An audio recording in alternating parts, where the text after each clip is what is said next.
Welcome back बच्चों, RM academy के इस यूट्यूब चैनल पर आपका स्वागत है। बच्चों मैं आज आपको ज्योग्राफी का जो है कुछ मोस्ट इंपोर्टेंट क्वेश्चन कराऊंगा जो प्रीवियस 10 सालों में बार बार रिपीट हुए हैं। मैं यहाँ पे हर चैप्टर से एक 3 नंबर का एक 5 नंबर का क्वेश्चन उठा रहा हूँ जो बार बार रिपीट होते हैं एग्जाम में, सीबीएसई एग्जाम में 3 नंबर वाले और 5 नंबर वाले। यहाँ मैंने 2 क्वेश्चन लिखे हैं, चलिए देखते हैं इसको। ठीक है, सबसे पहला क्वेश्चन है जो कॉमनली रिपीटेड होता है कि मानव भूगोल की परिभाषा दीजिए और इसके अध्ययन जो है इसके क्षेत्र जो है बताइए। तो सबसे कॉमन जो परिभाषा है वो रेड जेल का परिभाषा है। हम रेड जेल के परिभाषा से स्टार्ट करेंगे कि भाई रेड जेल के अनुसार जो है मानव भूगोल मानवीय समाजों और धरातल के बीच संबंधों का संश्लेषित अध्ययन है। ये सिंपल सा डेफिनेशन है, सिंपल सा डेफिनेशन। हाँ, रेड जेल जो है इसको मानव भूगोल का जो है जनक भी कहा जाता है, ये भी ध्यान रखिएगा। ठीक है, रेड जेल जो है उसने किस पे जोर दिया? रेड जेल ने अपनी पुस्तक जो है उसमें इन्होंने मानव भूगोल के अध्ययन पर जोर दिया। उसमें किस चीज पे? मानव निर्मित दृश्य पर सबसे ज्यादा जोर दिया। ठीक है, मानव भूगोल के अगर क्षेत्र की बात की जाए तो ये कोई बहुत बड़ी बात नहीं है, जो आपके चैप्टर्स हैं यही मानव भूगोल के क्षेत्र हैं। जैसे आपने सामाजिक भूगोल, आर्थिक भूगोल, जनसंख्या भूगोल, आवास भूगोल, नगरीय भूगोल, यानी जो आपने चैप्टर्स पढ़े हैं वही तो है, यही मानव भूगोल के क्षेत्र है। चलिए 3 नंबर का क्वेश्चन हो गया, 5 नंबर का देखते हैं पहले चैप्टर का। नव निश्चयवाद, ये कई बार रिपीटेड क्वेश्चन है जो एग्जाम में, सीबीएसई बोर्ड एग्जाम में ये क्वेश्चन पूछे गए हैं।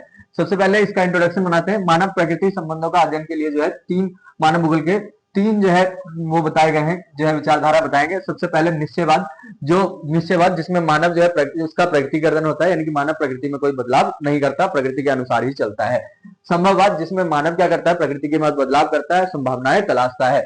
नव निश्चयवाद, यही जो है जिसके बारे में यहाँ से क्वेश्चन पूछा गया है। नव निश्चयवाद, रुको और जाओ क्या निश्चयवाद, इसके जनक किसे माना जाता है? तो इसके जनक जो है ग्रिफिथ टेलर को माना जाता है और इस विचारधारा को क्या कहते हैं? रुको और जाओ निश्चयवाद कहा जाता है। इसकी विशेषताएं क्या है? तो ये जो नव निश्चयवाद है, ये तीसरा है जो नया है। ये है पर्यावरण में निश्चयवाद और संभावनावाद के बीच जो है संतुलन प्रदान करने की कोशिश की है कि भाई नव निश्चयवाद, क्योंकि मानव जो है उसका प्रकृतिकरण अभी के टाइम पे वो संभव नहीं है और प्रकृति का मानवीयकरण से क्या हो रहा है कि बहुत ज्यादा नुकसान हो रहा है पर्यावरण का। तो ये एक बीच का रास्ता है, एक बीच का मार्ग प्रस्तुत करता है। पर्यावरण को नुकसान किए बगैर जो है समस्याओं का सुलझाने का काम किया जा सकता है नव निश्चयवाद के थ्रू। प्रकृति पर विजय प्राप्त करने का, यानी कि उसके नियम का पालन करो। जैसे रेड लाइट ग्रीन लाइट होता है, वैसे ही जो है प्रकृति के नियमों का पालन करते हुए कि प्रकृति अगर रेड लाइट दिखाती है तो रुक जाओ, यानी कि उसका दोहन और ज्यादा नहीं किया सकता। अगर ग्रीन लाइट दिखाता है तो उसका प्रयोग किया जा सकता है। ठीक है, संसाधनों का प्रयोग और प्रकृति के सीमाओं में रहकर सीमाओं का भी ख्याल रखें। जैसे कि अगर पेड़ काटना आवश्यक ही है तो नए पेड़ लगाए जाएं, इस तरह की बातें। इसके अलावा ये इन्होंने विकल्प दिया है, क्यों? क्योंकि पहले सिर्फ 2 ही थे, निश्चयवाद था, संभावनावाद था, और जो आपका नव निश्चयवाद है इसने क्या किया? तीसरा विकल्प हमारे सामने ला दिया है। ये क्या है? नव निश्चयवाद। ये 5 नंबर में क्वेश्चन बन जाएगा, ये 3 नंबर में। चलिए अगले चैप्टर से यही 2 क्वेश्चन उठाते हैं और खत्म करो इसको। हाँ जी बच्चों, ये दूसरा चैप्टर आपका विश्व जनसंख्या घनत्व और वितरण एवं विकास। इसके देखते हैं, ये भी जो है कई बार आया हुआ है। विश्व में जनसंख्या वितरण और घनत्व को प्रभावित करने वाले कारक कौन कौन से हैं? क्या कह रहे हैं? जो जनसंख्या घनत्व को वितरण को प्रभावित करने वाले प्राकृतिक कारक, आर्थिक कारक और धार्मिक, सांस्कृतिक, सामाजिक कारक होते हैं। चलिए देखते हैं इसको। सबसे पहले प्राकृतिक कारक, देखो उच्चावच, जहां पे पहाड़ होंगे वहां जनसंख्या कम होगा, जहां मैदान होंगे वहां जनसंख्या ज्यादा होगा। तो सबसे ज्यादा जो प्रकृति जो है इसमें उच्चावच जो है सबसे ज्यादा प्रभावित करता है किस चीज को? जनसंख्या के वितरण को। जिसके कारण आपको मैदानों में ज्यादा जनसंख्या देखने को मिलता है, उसके मुकाबले पहाड़ों में या ऐसे क्षेत्र में जहां पे उच्चावच ज्यादा है, मरुस्थल वगैरह है, तो वैसे क्षेत्र में आपको जनसंख्या कम देखने को मिलेगा। जलवायु, फिर से वापस यही कि जलवायु, जिस क्षेत्र में सम जलवायु है उस क्षेत्र में ज्यादा जनसंख्या देखने को मिलेगी। जैसे कि समुद्र के किनारे ज्यादातर जनसंख्या जो है रहती है, क्यों? क्योंकि जो है यहाँ की जलवायु सम होती है, ना तो बहुत ज्यादा गर्म होती है ना बहुत ज्यादा ठंडी होती है। यहाँ तक कि जो ऐसे प्रदेश जहां पे जलवायु जो है क्या होता है? अनुकूल होता है, वहां उन प्रदेशों में लोग रहना पसंद करते हैं। ऐसे प्रदेश जहां पे जलवायु विषम होती है उन प्रदेशों में रहना लोग कम पसंद करते हैं। तो ये भी प्रभावित करता है। मृदा, खासकर हमारी जो शुरुआती जनसंख्या है वो कहाँ बसी? जो उपजाऊ भूमि थी उन क्षेत्रों में बसी। मरुस्थलों में कम बसी, लेकिन ज्यादातर जो मैदानी भूमि थी, ज्यादातर जो उपजाऊ भूमि थी उन क्षेत्रों में ज्यादा बसी। खनिज पदार्थ, देखो खनिज पदार्थ हालांकि उन क्षेत्रों में पाए जाते हैं जहां पे ज्यादातर जो है डेवलपमेंट नहीं होता, लेकिन ये जो खनिज पदार्थ है वो भी मानव के संसाधन का एक हिस्सा है, जिसकी वजह से ऐसे क्षेत्र में भी जनसंख्या बढ़ती है जहां पे वैसे तो प्राकृतिक रूप से ज्यादा सुविधाएं उपलब्ध नहीं है, लेकिन खनिज संसाधन है जिसकी वजह से वहां भी जनसंख्या देखने को मिलती है। वनस्पति, यानी कि जहां पे पेड़ पौधे हरियाली ज्यादा है वहां पे भी जनसंख्या ज्यादा रहेगी। ठीक है, जल की उपलब्धता, ये तो सबसे इंपॉर्टेंट हो जाएगा कि अगर जल उपलब्ध नहीं होंगे तो वहां जनसंख्या भी नहीं होगी। जहां पे जल की कमी होगी वहां जनसंख्या बहुत कम होगी, वहां से जनसंख्या माइग्रेट कर जाएगी। ठीक है, अगला आता है आपका आर्थिक कारक भी बहुत इंपॉर्टेंट है। नगरीकरण, नगरों में ज्यादा जनसंख्या होती है, उसके मुकाबले ग्रामीण क्षेत्रों में कम जनसंख्या देखने को मिलती है। औद्योगिकरण, जिस क्षेत्र में औद्योगिकरण होता है, चाहे वहां पे पहले नगरीकरण हुआ हो ना हुआ हो, वहां पे पहले गांव बसे हो ना बसे हो, लेकिन अगर वहां पे औद्योगिकरण हो रहा है तो उसके बाद वहां पे जनसंख्या बसनी शुरू हो जाती है। ठीक है। अवसर, कई बार अवसर की तलाश में जो है लोग क्या करते हैं, नगरों में या किसी विशेष क्षेत्र में जाया करते हैं। इसकी वजह से भी जनसंख्या जो है क्या होता है, वितरण होता रहता है, उसका घनत्व में बदलाव आता रहता है। धार्मिक या सांस्कृतिक कारण, धार्मिक उत्पीड़न के कारण कई सारे क्षेत्रों से लोग जो है पलायन करते हैं और दूसरे क्षेत्रों में जाते हैं। प्राकृतिक तथा जो है प्रतीक तथा लगाव, जैसे कई सारे क्षेत्र या कई सारे शहर या कई सारे ऐसे होते हैं जहां पर लोगों का जो है धार्मिक प्रतीक होता है, धार्मिक जुड़ाव होता है, उस क्षेत्र में लोग बसना पसंद करते हैं, उस क्षेत्र में लोग जाना पसंद करते हैं। सामाजिक कारक, भाई समाज में जो है युद्ध के कारण या गृह युद्ध के कारण जो है लोग क्या करते हैं, विस्थापित होते हैं, एक क्षेत्र से दूसरे क्षेत्र में जाते हैं तथा किसी विशेष क्षेत्र में बसते हैं। खासकर उस क्षेत्र में बसना पसंद करते हैं जहां का जो समाज है वो सभ्य माना जाए, शांत माना जाए, उस समाज में रहना पसंद करते हैं। अगर ये 5 नंबर में बनाओगे तो आराम से आपका 5 नंबर में बन जाएगा। एक और देखते हैं, जनसंख्या संक्रमण का, इसका कई बार जो है ये इस इमेज को देखिएगा, कई बार जो है ये आपके एग्जाम में आया हुआ है, प्रीवियस उठाओ के देखिएगा प्रीवियस ईयर का, तो उसमें भी ये जो है संक्रमण के बारे में जो है आपको चित्र बनाने को मिलेगा। ये वाला चित्र जरूर प्रैक्टिस करना है, ये आएगा ही आएगा।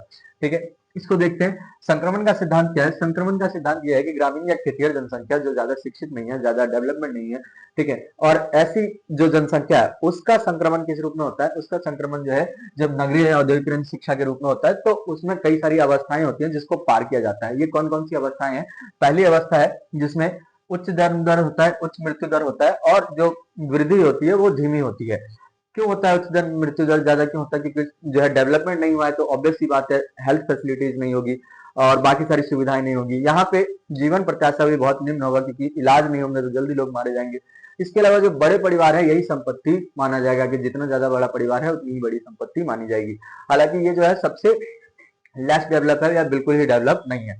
हम आते हैं द्वितीय अवस्था पे। द्वितीय अवस्था में यही आबादी जो है इनके पास थोड़ा सा साइंस टेक्नोलॉजी शिक्षा बढ़ती है, थोड़ा बहुत औद्योगिकरण होता है, तो क्या होता है कि उच्च जन्म दर तो कुछ समय तक उच्च बना ही रहता है क्योंकि इतनी जल्दी टेक्नोलॉजी पे साइंस पे चीजों पे इनको विश्वास नहीं होता। तो ये द्वितीय अवस्था में जो है जो जन्म दर है वो बना ही रहता है तेज, मृत्यु दर धीमी हो जाती है। मृत्यु दर धीमी क्यों हो जाती है? क्योंकि साइंस ने टेक्नोलॉजी ने तरक्की की है तो लोगों का जान बचाया जा सकता है, ठीक है, शिशु मृत्यु दर को भी कम किया जा सकता है। तो इस तरह से क्या होता है कि भाई जब जनसंख्या तेजी से जो है बढ़ने लगती है, जनसंख्या तेजी से बढ़ने लगती है क्योंकि भाई जन्म दर को रोका नहीं जा रहा है, मृत्यु दर जो है रोक दिया गया है, तो इससे क्या होता है जनसंख्या विस्फोट आपको दूसरी अवस्था में देखने को मिलता है। तीसरी अवस्था क्या है? तीसरी अवस्था यह है जब आप बिल्कुल डेवलप हैं, यानी कि आपको शिक्षा है, तकनीकी ज्ञान है और जन्म दर में जो है गिरावट जो है देखने को मिलती है, यहाँ तक कि मृत्यु दर में भी गिरावट देखने को मिलती है। जीवन प्रत्याशा काफी लंबी होती है, हेल्थी जीवन जीते हैं और लंबे समय तक जो है चीजों को बेहतर करते हैं। अगर एग्जाम्पल देना हो तो प्रथम अवस्था में प्रेजेंट डे में आप अफ्रीका के कई सारे कंट्री को जो है आप रख सकते हैं। सेकेंड अवस्था में आप कुछ समय तक इंडिया को भी रख सकते हैं, इंडिया को भी रखा जा सकता था, और थर्ड अवस्था में आप जापान जैसे देशों को रख सकते हैं। तो 3 अवस्थाएं हो गई। ये जो है इसका जो है ग्राफ हो गया, इसको एक बार देख लीजिएगा, इसको भी कंप्लीट कीजिएगा। चलिए अगले क्वेश्चन के अगले चैप्टर की तरफ बढ़ते हैं। हाँ बच्चों, अगला चैप्टर है आपका मानव विकास। इसके भी 2 क्वेश्चन देखते हैं। एक तो है मानव विकास के विभिन्न उपागम जो है स्पष्ट करना है। सबसे पहले ये चीज क्लियर रखना आप लोग कि मानव विकास का जो वो है उपागम जो है उसके बारे में बात करेंगे, उससे पहले थोड़ा सा ध्यान रखना। ये मानव विकास के लिए जो वो दिए हैं, ये किसने दिए हैं? मानव विकास के लिए अमृत सेन और जो डॉक्टर महबूबुल हक है, इन्होंने इसके प्रतिपादन किया है। चलिए देखते हैं। सबसे पहला उपागम क्या है? सबसे पहला है आय। आय जो है सबसे पुरानी उपागम है और ये माना जाता है कि उच्च आय जो है क्या है, एक बेहतर समाज या बेहतर विकसित होने का एक जो है प्रमाण होता है। दूसरा आता है कल्याण उपागम। सरकारें जो है क्या करती है, नागरिकों के विकास के लिए, देश के विकास के लिए क्या करती है, कल्याणकारी नियम लाती है जिससे लाभार्थी को जो है क्या क्या धीरे धीरे डेवलप किया जाता है। आधारभूत आवश्यकताओं का उपागम। आधारभूत आवश्यकताओं में 6 चीजें रखी जाती है जिसके तहत जो है आधारभूत आवश्यकताओं की पूर्ति की जाती है, जिसमें शिक्षा आता है, भोजन आता है, जलापूर्ति आती है, स्वच्छता आता है, स्वास्थ्य आता है और आवास आता है, और लास्ट आता है आपका क्षमता उपागम। क्षमता उपागम में संसाधनों तक पहुंच की जो है कोशिश की जाती है कि जो व्यक्ति को इतना सार्थक बनाया जाए कि संसाधनों तक उसकी पहुंच बन जाए, उतना वो समर्थित हो जाए। अगला क्वेश्चन आता है आपका मानव विकास से क्या अभिप्राय है और मानव विकास के 4 स्तंभ बताइए। ये क्वेश्चन भी मोस्ट ऑफ रिपीटेड है इस वाले चैप्टर से।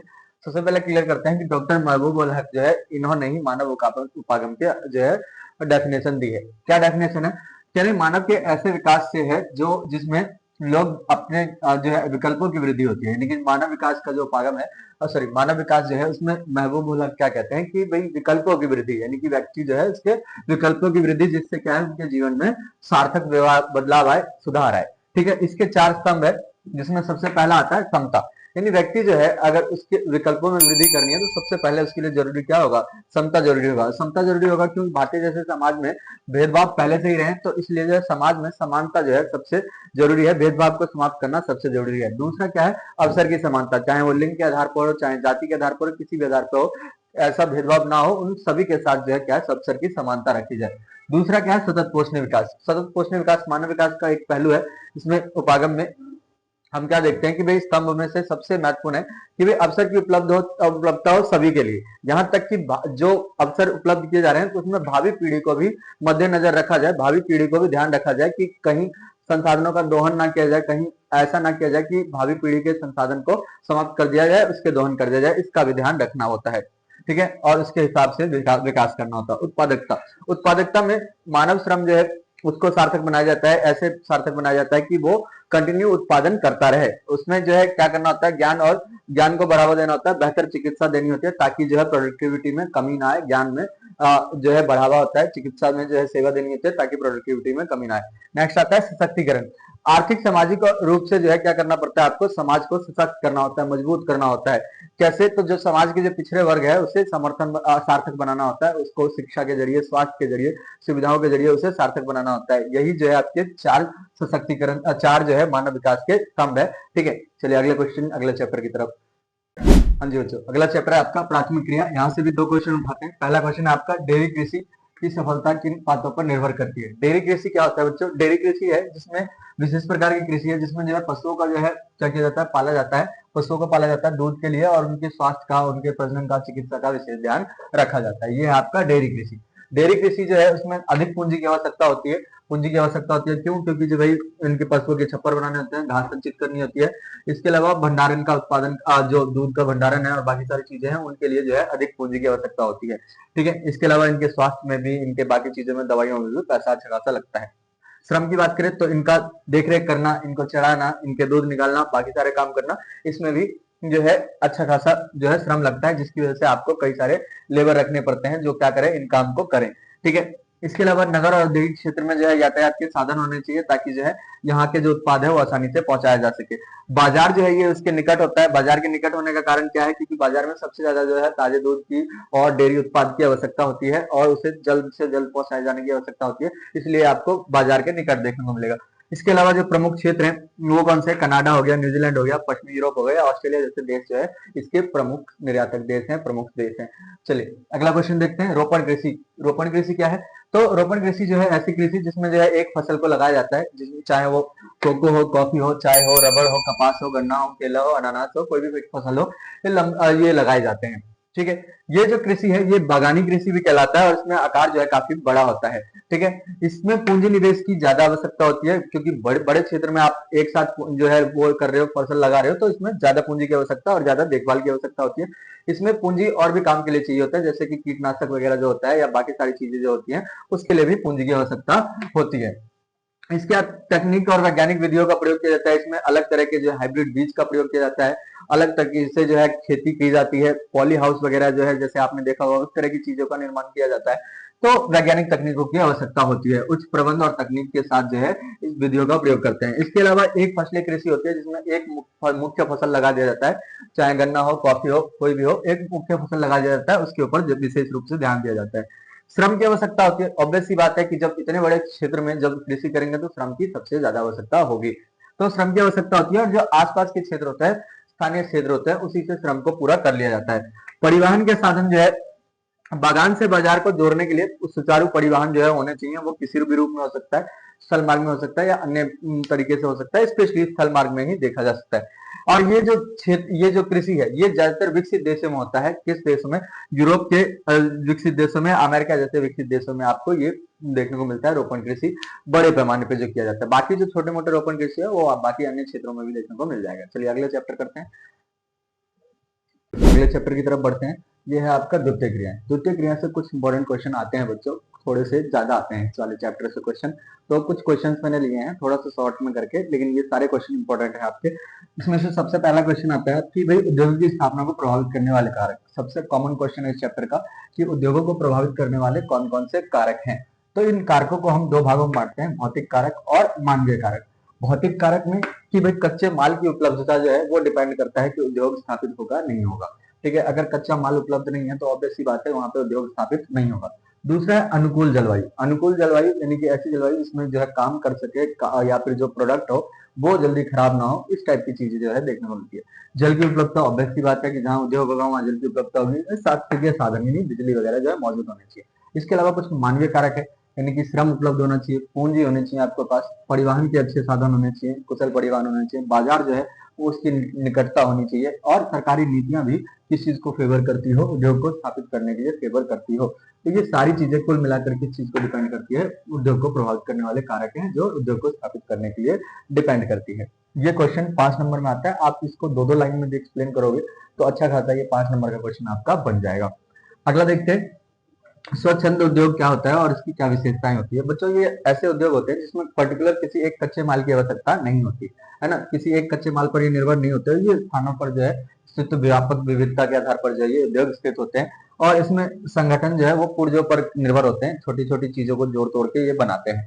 ठीक है, इनमें कम मात्रा में उत्पादन होता है, प्लस में ये श्रमिकों पर जो है श्रमिक जो है इसमें वो भी इसकी कमी आवश्यकता होती है। जैसे घड़ी हो गई, इसके अलावा जो फर्नीचर देखते हो आप, जो सेकंड हैंड फर्नीचर वगैरह जो मार्केट में बिकती है उसमें क्या होता है, जोड़ तोड़ के नए प्रोडक्ट बना दिए जाते हैं। तो खासकर ये स्वच्छंद वाला भी 2016 के आसपास आया हुआ है। अगला आता है कुटीर उद्योग। ये भी मोस्ट इंपोर्टेंट क्वेश्चन है, और ये भी 3 नंबर में या 5 नंबर में कई बार आता है, स्पेशली 3 नंबर के क्वेश्चन में ज्यादातर आता है कि कुटीर उद्योग जो है इससे क्या तात्पर्य है, कुटीर उद्योग किसे कहते हैं और इसकी क्या विशेषता है। कुटीर उद्योग ऐसे उद्योग को कहते हैं जिसमें जो है परिवार के सदस्य या मान लो सीमित श्रमिक जो है उसकी सहायता से उत्पादन किया जाता है, और जो उत्पादन किया जाता है उसके लिए जो कच्चा माल है वो भी स्थानीय स्तर पर ही उपलब्ध होता है, और इसका बाजार भी जो लगभग स्थानीय स्तर पर ही उपलब्ध होता है। ज्यादातर जो है अगर हम बात करें इसकी विशेषताओं की, तो इसमें पूंजी और परिवहन की कोई खास प्रभाव नहीं पड़ता, कोई खास आवश्यकता नहीं होती, कम पूंजी में भी आप इसकी आवश्यकताओं को पूर्ति कर सकते हैं। इसके अलावा कच्चा माल स्थानीय तौर पर उपलब्ध हो जाता है, बाजार भी स्थानीय तौर पर ही उपलब्ध होते हैं। इसके साथ साथ आता है कि शक्ति संचालित यानी कि मशीन जो औद्योगिक मशीन जो होती है बड़ी सी या बिजली से चलने वाली मशीनें होती हैं, उनकी बहुत खास आवश्यकता नहीं होती है, जो है हाथों से ही साधारण औजार से ही वस्तुएं बना लेते हैं, उत्पादन कर लिया जाता है। ठीक है, इसके अलावा जो अगर आप देखें तो अचार हो गया, पापड़ हो गया, नमकीन हो गया, और भी कई छोटी मोटी चीजें हो गई जो वो इसमें बना लिए जाते हैं, कुटीर उद्योग में बना लिए जाते हैं। अगला आता है, ये मोस्ट इंपोर्टेंट क्वेश्चन है ये। तो अगले बढ़ते हैं हम, ये आधुनिक समय में जो बड़े पैमाने पर जो उद्योग है वो विनिर्माण की मुख्य विशेषताएं कौन कौन सी है। ये वाला क्वेश्चन काफी ज्यादा इंपॉर्टेंट है और काफी बार ये रिपीट हुआ है, मैंने पॉइंट्स लिखे हैं, जिसमें सबसे पहला आता है कौशल का विशिष्टीकरण। विशिष्टीकरण की बात करें तो देखो, एक ही काम को जब आप बार बार आप रिपीट करते हो तो उसमें क्या होता है, निपुणता आ जाती है आप में। ठीक है, तो जब कारीगर को काम दिया जाता है तो वो एक काम को बार बार रिपीट करता है, जिसकी वजह से जो है उस कौशल में उसकी विशिष्टता हासिल हो जाती है। यांत्रिकरण की अगर बात करें तो बड़े पैमाने पर नए तकनीक का प्रयोग किया जा रहा है, बड़े पैमाने पर जो है मशीनों का प्रयोग किया जा रहा है। ये यांत्रिक मशीनें हैं, बड़ी बड़ी मशीनें हैं, जो नई टेक्नोलॉजी की मशीनें हैं, जिसमें कुछ चीजें ऑटोमेटिक आती है, एक बार कमांड देने पे ये सारा काम अपने आप ही कर देती है।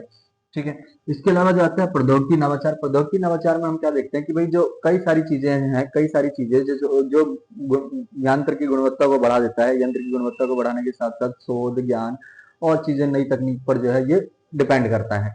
तो जो है प्रौद्योगिकी नवाचार जो है आ रहा है, जैसे रोबोट जैसी टेक्नोलॉजी जो है वो आ रही है प्रौद्योगिकी नवाचार में। ठीक है, नेक्स्ट आता है संगठनात्मक ढांचा और स्तरीकरण। संगठनात्मक ढांचा देखते हैं बड़े बड़े उद्योगों का काफी मजबूत होता है। काफी मजबूत होने का क्या मतलब है, काफी मजबूत होने का मतलब है कि निवेश बड़े पैमाने पे किया जा सकता है।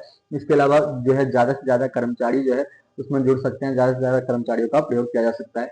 ठीक है, इसके अलावा अनियमित भौतिक वितरण। अगर हम बात करें कि भाई सिर्फ 10% ऐसे ही भूभाग हैं जिस पर जो है ये काम होता है, तो इसके साथ साथ हम क्या देखते हैं, इसका जो प्रभावित करने वाले कारकों में कि ये 10% क्षेत्र में होता है, तो इसकी वजह से जो है बड़े पैमाने पर जो है बड़े पैमाने पे किसी एक पर्टिकुलर क्षेत्र में जो है इसका प्रयोग किया जा सकता है। ठीक है, चलिए अगले चैप्टर की तरफ बढ़ते हैं।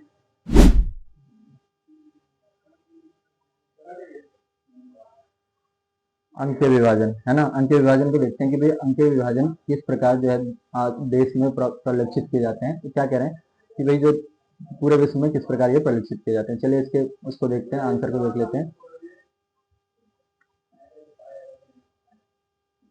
कह रहे हैं सूचना और सूचना प्रौद्योगिकी के आधार पर विकास को मिलने वाले अवसरों और वितरण जो है ग्लोबल पर असमान रूप से वितरित होता है। सूचना संचार और प्रौद्योगिकी सभी रूप में एक समान जो है नहीं पहुंचता है, इसमें विविधताएं होती हैं।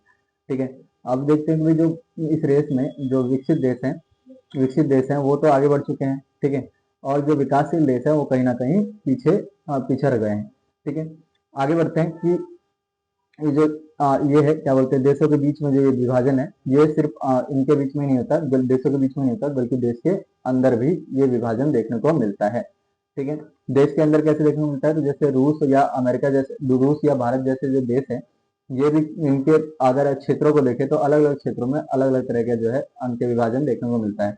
जैसे इनके महानगरों में, ठीक है, महानगरों में या जो मुंबई जैसे, महाराष्ट्र जैसे जो महानगर है, उन जगहों पे देखेंगे तो जो वहाँ पे जो है आपको ये अंक विभाजन ज्यादा परिलक्षित दिखेगा। यहाँ पे सुविधाएं संचार बेहतर है, जबकि ग्रामीण क्षेत्र में या ऐसे क्षेत्र जहाँ पे जो है सुविधाएं नहीं है, उन क्षेत्रों में जो है कम देखने को मिलता है।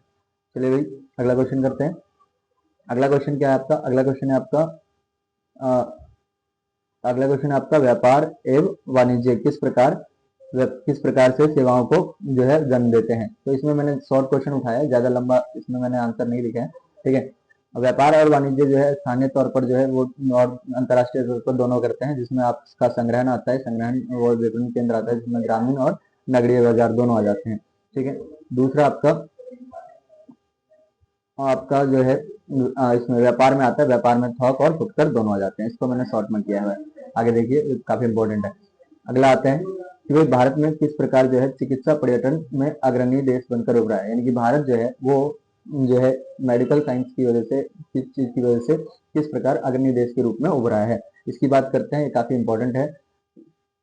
चलिए इसकी बात करते। भारत में विश्व स्तरीय जो है इलाज उपलब्ध है, और जो है इस कारण जो है क्या कहते हैं, भारत जो है ये कम दर में उपलब्ध करवाता है, जिस कारण दुनिया भर के जो रोगी है उसको भारत ने आकर्षित किया है। इसके कई सारे कारण हैं और इन कारणों को हम देखते हैं। पहला है कि भाई कम खर्च में उच्च गुणवत्ता तथा जो है इलाज मिल जाता है, जिसकी वजह से लोग आते हैं। उन्नत चिकित्सा व्यवस्था है और आधुनिक जो अस्पताल है हमारे पास। इसके अलावा कुशल और अनुभवी डॉक्टर हैं जो आराम से इलाज कर सकते हैं, और कहीं ना कहीं बाहर भी जाते हैं। ये पर्यटन के साथ साथ जो है इलाज भी हो जाता है, पर्यटन के साथ साथ इलाज भी हो जाता है। इसके साथ साथ आप देखोगे कि भारत में जो पर्यटन जो है बढ़ावा देने का एक श्रेय जो है किसको जाता है, एक श्रेय जो है वो सरकारों को भी जाता है। सरकार जो है आसानी से क्या करती है, सहायता उपलब्ध करवाती है, वीजा, मेडिकल वीजा उपलब्ध करवाती है। ठीक है, अगले भी बढ़ते हैं। ये भी आपका हो गया, काफी इंपॉर्टेंट क्वेश्चन है। चलिए अगला देखते हैं। बाह्य बाह्य रोजगार। अगर बाह्य रोजगार की बात करें तो बीपीओ जैसे, केपीओ जैसे एजेंसी है, ये बाह्य रोजगार देते हैं। जैसे आपने साइबर कैफे के बारे में सुना होगा या कॉल सेंटर के बारे में सुना होगा, तो ये बीपीओज हैं जो है सस्ते श्रम के चक्कर में भारत में या ऐसे देशों में जो है आराम से जो है वो करते हैं, बीपीओज की सेवाएं लेते हैं। केपीओज में आपने डाटा लर्निंग देखा होगा, और वो देखा होगा क्या बोलते हैं, ई लर्निंग देखी होगी, या जो है भाषा की लर्निंग वगैरह, ये सब कुछ जो है आपके केपीओज में आते हैं। ये सस्ते श्रम के चक्कर में और जो है क्या करते हैं, भारत जैसे देशों में या विकासशील विकसित देशों में ये निवेश करते हैं। अगला क्वेश्चन आता है आपका, पर्यटन जो है वो जो पर्यटन जो है उससे क्या अभिप्राय है, और पर्यटन जो है ये किस प्रकार जो है इसको बढ़ावा दिया जा सकता है या कैसे ये आकर्षित करता है, इसके कारक क्या है, इसकी बात कर लेते हैं। देखो क्या कह रहे हैं, जो पर्यटन है वो तृतीय क्षेत्र का सबसे महत्वपूर्ण साधकों में से, सबसे महत्वपूर्ण कारकों में से एक है। और ये जो पर्यटन है उसकी अगर उसका अर्थ बात करें तो कह रहे हैं कि इसमें जो प्रसन्नता को ज्यादा महत्व दिया जाता है, प्रसन्नता को महत्व दिया जाता है, ना कि जो है प्रसन्नता और मनोरंजन को अधिक महत्व दिया जाता है। व्यापार से उतना ज्यादा इसका लेना देना नहीं होता। अब आते हैं कि इसको प्रभावित करने वाले कुछ कारक हैं। इसको मैंने शॉर्ट में लिखा हुआ है, लेकिन इसके साथ साथ आप एक दो लाइन लिखोगे तो ये एक्सप्लेन हो जाएगा आराम से। जैसे मांग हो गया, परिवहन हो गया, सुविधा हो गई। इसके अलावा प्रभावित करने वाले कारक में जलवायु हो गया। आपने देखा होगा कि जिस क्षेत्र में जो है सम जलवायु होती है, जैसे समुद्र के किनारे हो गया, या जो है ऐसे क्षेत्र में जहाँ सुहावना मौसम होता है, उस क्षेत्र में जाना लोग पसंद करते हैं। भूदृश्य में आप देखोगे पहाड़ों में घूमना पसंद करते हैं। ठीक है, इसके अलावा जो है आपका इतिहास या कला, जिसमें इमारतें हो गई, मूर्तियां हो गई, इन सबको देखना पसंद करते हैं लोग। और संस्कृति में राजस्थान, गुजरात जैसे जो कल्चर है उसको देखना पसंद करते हैं। ये लगभग मोस्ट इंपॉर्टेंट क्वेश्चन हैं जो मैंने आपके इस चैप्टर से करवा दिए। चलिए अगला चैप्टर की तरफ बढ़ते हैं, अगला चैप्टर करते हैं। इन सभी क्वेश्चन के अलावा जो है बाकी की चैप्टर्स में जो बाकी सॉरी के बच्चों, चैप्टर्स को देखते एक क्लिप जो है मेरी डिलीट हो गई है, उसकी वजह से ये दोबारा से करना पड़ रहा है। ठीक है, ये देखो, ये जो पनामा नहर है ना, ये कई बार रिपीट हुआ है, कई बार रिपीट हुआ है। पनामा नहर जो है ये आपका 2009 में रिपीट हुआ है, 2011 में रिपीट हुआ है। ठीक है, इसके अलावा 2010 में भी आया है सीबीएसई में। तो जो है इस क्वेश्चन को करते हैं। मेरी ये वीडियो क्लिप डिलीट हो गई है, इसलिए आपको इस तरह से करना पड़ रहा है। बच्चों, पनामा नहर जो है दक्षिणी अमेरिका और उत्तरी अमेरिका के जो बीच जो है वो 72 किलोमीटर की लंबी है। ये उत्तरी अमेरिका और दक्षिणी अमेरिका को दोनों को अलग करती है। इसके बाद अगर हम बात करें तो ये 1300 किलोमीटर जो है लंबी दूरी जो है किसके बीच में कम कर देता है, तो उत्तरी अमेरिका का जो न्यूयॉर्क है और जो ये सैन फ्रांसिस्को है, इनके बीच में जो है लगभग 1300 किलोमीटर की दूरी को कम कर देता है। इसके अलावा बच्चों ये पश्चिम यूरोप और जो संयुक्त राज्य अमेरिका का जो पश्चिमी भाग है, इनके बीच में जो है दूरी जो है इसको भी कम कर देता है। तीसरा क्या देखते हैं कि ये दक्षिण अमेरिका के पूर्वी और पश्चिमी तटों के मध्य जो है आसानी से परिवहन को बढ़ावा देता है। इसके अलावा जो है ये जो नहर है दक्षिण अमेरिका के राष्ट्र के साथ जो है कई सारे व्यापार को बढ़ावा देता है, कई सारे राष्ट्रों के साथ व्यापार को बढ़ावा देता है। ऐसे ही ये क्वेश्चन भी है बच्चों, देखो दिल्ली में आपके 2010 में आया हुआ है, इसके बाद 2009 में भी आया है सीबीएसई में स्वेज नहर के बारे में। इसको भी देख लो एक बार। स्वेज नहर जो है वो आपका इसका निर्माण जो है 1869 में हुआ था मिस्र में, और ये नहर जो है भूमध्य सागर को लाल सागर से जोड़ देता है, भूमध्य सागर को लाल सागर से जोड़ देता है। ये 180 किलोमीटर लंबी है और 11 से 15 मीटर जो है गहरी है। ठीक है बच्चों, ये नहर जो है आपका यूरोप और दक्षिण एशिया के जो व्यापार होते हैं, ऑस्ट्रेलिया के साथ जो व्यापार होते हैं, उनको कम करता है। पहले क्या होता था कि यूरोप के जो लोग हैं उनको घूम के आना पड़ता था, पूरा अफ्रीका घूम के उसके बाद यहाँ आना पड़ता था। अब जो है ये दूरी इतनी कम हो गई है। लगभग 100 के आसपास जहाज़ जो है इसमें डेली आवागमन करते हैं, और जो ये नदी है इसमें जो नौगम्य ताज़ा पानी जो है कहाँ से आता है, नील नहर से जो है इन नील नदी से नौगम्य ताज़ा पानी यहाँ पे आता है। जो पाइपलाइन वाला क्वेश्चन है ये वैसे मैंने दे दिया क्योंकि जो सड़क मार्ग वाला क्वेश्चन है ये बार बार रिपीटेड है, तो सड़क मार्ग वाला लेकिन इजी है। ये पाइपलाइन वाला मुझे जो लग रहा है कि इस बार आ जाएगा। चलिए देखिए एक बार कि जो परिवहन जो है इसमें पाइपलाइन जो है क्या करता है, पेट्रोलियम हो गया या गैस हो गया या जो तरल पदार्थ हो गए, इसको लाने ले जाने का काम जो है बेहतर तरीके से कौन करता है, यही पाइपलाइन जो है बेहतर तरीके से करता है।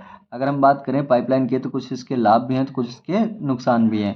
सबसे पहले देखते हैं कि जो पाइपलाइन है वो ऊबड़ खाबड़ और जो ऐसे क्षेत्र जहाँ पे दुर्गम्य हो उस क्षेत्र में भी बिछाना आसान है।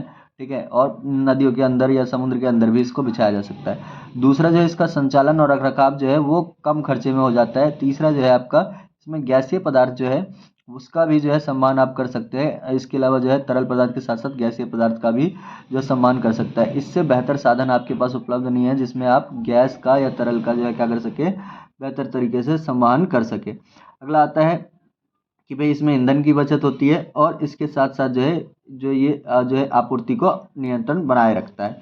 चलिए इसके नुकसान को देखते हैं। क्या कह रहे हैं कि जो पाइपलाइन है इसमें जो है कई सारे कोई लोच नहीं होता। इसके अलावा एक और बड़ा नुकसान इसका क्या है कि जो है इसकी क्षमता को ना तो बढ़ाया जा सकता है ना घटाया जा सकता है, जैसा बन गया वैसे ही रहेगा। इसके साथ साथ जो पाइपलाइन है, पाइपलाइन की अगर हम बात करें तो इसमें रिसाव का पता लगाना थोड़ी बड़ी समस्या हो जाती है, और साथ में अगर ये फट कट जाए तो इसकी मरम्मत भी बहुत मुश्किल होती है। कुछ इलाकों में ये इसकी जो है सुरक्षित व्यवस्था भी नहीं की जा सकती। ये क्वेश्चन देखेंगे बच्चों, ये क्वेश्चन भी सीबीएसई के 2012 आउटसाइड जो है ये रहा है। ठीक है, क्वेश्चन क्या है, अंतर्राष्ट्रीय व्यापार में जो परिवहन है उसमें जो है क्या भूमिका निभाई है, स्पेशली जो वायु परिवहन है उसमें क्या भूमिका निभाई है। तो वायु परिवहन की बात करें तो ये सबसे तीव्रतम साधन है। 35 घंटे में जो है ये कहीं भी आपको दुनिया के किसी भी कोने में पहुंचा सकता है। जो मूल्यवान वस्तु है, जो जीवन रक्षक दवाएं हैं या फिर ऐसे मेडिकल जो है इक्विपमेंट्स है, उसको लाना ले जाना इसके जरिए आसान हो गया, जो काफ़ी पहले दिक्कतें होती थी। इसके अलावा दुर्गम स्थलों पे जैसे पहाड़ पे, दलदल क्षेत्र में, बीहड़ क्षेत्र में, जंगलों में ये परिवहन का बेहतर साधन हो सकता है। इसके साथ साथ आपातकाल के समय भी जो है ये आपातकाल के समय भी ये परिवहन सबसे महत्वपूर्ण रहता है। हाँ बच्चों, एक और लास्ट देख लीजिए। ये आपका है कि भाई जो अंतःस्थलीय मार्ग जो है या जलीय मार्ग जो है इसका जो है विस्तार कैसे किया जा सकता है, इसको कैसे बनाया जा सकता है। तो सबसे पहले तो ये बारहमासी नदियों में ही होगा। जो मौसमी नदियाँ हैं वो उसमें पॉसिबल नहीं, क्योंकि वो साल भर जो है पानी उसमें नहीं बहता, पानी का बहाव उसमें नहीं होता। तो ये सिर्फ कहाँ हो सकता है, बारहमासी नदियों में हो सकता है। दूसरा क्या है बच्चों, दूसरा ये है कि नदी मार्ग जो है ये ऐसी नदी मार्ग होना चाहिए जहाँ पे जो है प्रपात वगैरह जो है ये कम होने चाहिए, छिप्रिकाएँ कम होनी चाहिए, ऊबड़ खाबड़ जो है कम होना चाहिए, महाखंड वगैरह जो है ये नहीं होनी चाहिए, रुकावटें नहीं होनी चाहिए। तीसरा जो है बच्चों इसमें क्या है कि भाई इस जलमार्ग में नदियों के साथ साथ जो नदियाँ जो है विसर्प होनी चाहिए, विसर्प नहीं होनी चाहिए, सीधी होनी चाहिए। ठीक है, शीतकाल में बर्फ़ नहीं जमनी चाहिए, और साथ साथ में जो है इसका जो मुहाना है वो साफ़ होना चाहिए ताकि वो समुद्र के और आंतरिक जो यातायात है उसको आपस में जोड़ सके। चलिए बच्चों अगला चैप्टर करते हैं। हाँ बच्चों, अभी तक मैंने आपके ऑलमोस्ट इस बुक के सारे चैप्टर जो है आप कवर करवा दिए। लास्ट चैप्टर बचा हुआ है बच्चों, अगर पसंद आ रहा है तो लाइक कीजिएगा, और भी ऐसी वीडियो में लाता रहूंगा। ये आपका लास्ट चैप्टर बचा हुआ है, इसको देखते हैं। ये आपका चैप्टर पूरा का पूरा जो है कंप्लीट होने के बाद आपका पूरा फर्स्ट बुक कंप्लीट हो जाएगा। इसके बाद मैं दूसरी बुक भी आपके लिए लेके आऊंगा मोस्ट इंपोर्टेंट क्वेश्चन के, ठीक है। चलिए भाई, अंतरराष्ट्रीय बाजार की बात करते हैं, अंतरराष्ट्रीय व्यापार की बात करते हैं। तो व्यापार संतुलन क्या है और जो है इसके प्रकार स्पष्ट कीजिए। तो व्यापार संतुलन किसे कहते हैं? कह रहे हैं एक देश दूसरे देश के साथ कुछ वस्तुओं का जो है निर्यात करता है, कुछ वस्तुओं का आयात करता है। इसी आयात निर्यात के जो अंतर है उसको क्या कहते हैं? व्यापार संतुलन कहते हैं। अच्छा, व्यापार संतुलन जो है दो प्रकार के होते हैं, या तो ऋणात्मक हो सकते हैं या धनात्मक हो सकते हैं। ऋणात्मक क्या होता है कि जब कोई देश व्यापार करता है, वस्तुओं के देश जो है वस्तुओं को खरीदता है और उस मूल्य से अधिक खर्च करता है, यानी कि जितने का वो खरीदता है उतने का बेचता नहीं है, या फिर कह लो कि भाई वो खरीदता ज्यादा है बेचता बहुत कम है। जैसे कि भारत और चीन है ना, जैसे कि भारत और चीन, इसमें भारत जो है वो जितने का सामान चीन को बेचता है, चीन जो है उससे कई गुना सामान जो है किसको बेच देता है? भारत को बेच देता है। तो भारत के लिए जो व्यापार है ये वाला चीन के साथ, ये कैसा है? ऋणात्मक है। समझ गए? यानी सिंपल शब्दों में कहें तो जो आयात का जो मूल्य है वो निर्यात के मूल्य से अधिक होता है, यानी कि ज्यादातर हम सामान खरीदते हैं। दूसरा आता है धनात्मक। धनात्मक में क्या होता है कि जब हम निर्यात का मूल्य जो है आयात के मूल्य से अधिक रखते हैं, यानी कि हम जो है बेचते ज्यादा हैं खरीदते कम है, तो ये किसमें आता है? धनात्मक व्यापार में आता है। आई होप ये समझ में आ गया होगा। अगला देखते हैं, ठीक है। अंतरराष्ट्रीय व्यापार में डब्ल्यूटीओ की भूमिका की बात करते हैं। ये क्वेश्चन भी कई बार रिपीटेड हुए हैं, कई बार आउटसाइड में भी आए हैं, कई बार सीबीएसई में भी आए हैं। तो 1948 में गैट के रूप में इसकी स्थापना की गई थी और 1995 में गैट का रूप चेंज करके डब्ल्यूटीओ के रूप में इसको बदल दिया गया है ना। आगे आते हैं कि इसकी भूमिका क्या है। तो कह रहे हैं कि ये वो संगठन है जो अंतरराष्ट्रीय व्यापार में जो है क्या कई सारे मुद्दे और भी निपटाता है, जैसे कि राष्ट्र के बीच में जो विवाद का मुद्दा है वो भी ये निपटाता है। इसके अलावा दूरसंचार, बैंकिंग जैसी व्यवस्थाएं जो है इन संपदाओं के अधिकार का पैरोकार करता है, इन सबको भी ये अपने उसमें शामिल करता है, ठीक है, एजेंडा में शामिल करता है। कुछ तर्क पे इसकी आलोचना की जाती है, जैसे कि जो डब्ल्यूटीओ है इसने क्या किया? वैश्वीकरण को बढ़ावा दिया और वैश्वीकरण से जो है दुनिया भर में जो अमीर गरीब की जो खाई है जो है वो बढ़ गई है, चाहे विकसित देश या जो अविकसित देश है उनके बीच में, अमीर देश गरीब देश के बीच में खाई बढ़ गई है।